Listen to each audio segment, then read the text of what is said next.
সে কোনো সাধারণ নারী ছিল না, সে ছিল এক জীবন্ত আগ্নেয়গিরি, যাকে সমাজ আগুন বলে চিনতে দেরি করেছিল। তার নাম ফুলন দেবী। মাত্র 11 বছর বয়সে তার বিয়ে দেওয়া হয়।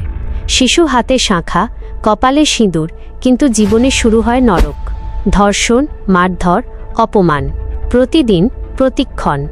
কিন্তু গ্রাম সমাজ তার পাশে দাঁড়ায়নি, বরং তাকে ছুঁড়ে ফেলে দিয়েছিল অন্ধকারে, একেবারে একা। একদিন ডাকাত দল তাকে অপহরণ করে। সবাই ভেবেছিল এবার সে শেষ, কিন্তু কেউ জানত না এই অপহরণই তাকে বদলে দেবে।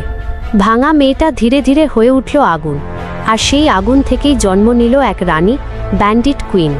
1981 সাল, উত্তরপ্রদেশের বেহমাই গ্রাম। 22 জন পুরুষকে লাইনে দাঁড় করানো হয়, চোখে ভয়, বাতাসে মৃত্যু, আর এক মুহূর্তেই ইতিহাস রক্তে লেখা হয়ে যায়।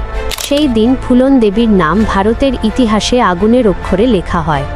এরপর আসে নীরবতা, লোহার শিক, অন্ধকার ঘর, 11 বছরের বন্দি জীবন। কিন্তু জেল তাকে ভাঙতে পারেনি।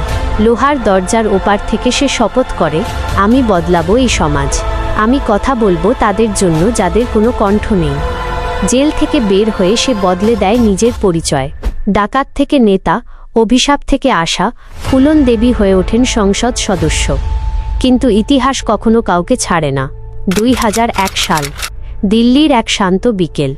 নিজ ঘরের দরজায় দাঁড়িয়েছিলেন তিনি, হঠাৎ 3টি গুলি, আর মাটিতে লুটিয়ে পড়ে একসময়ের ব্যান্ডিট কুইন, ফুলন দেবী। তিনি কি ছিলেন খুনি, নাকি নির্যাতিতদের প্রতিশোধের আগুন? এই প্রশ্নের উত্তর আজও ইতিহাস খুঁজে ফেরে।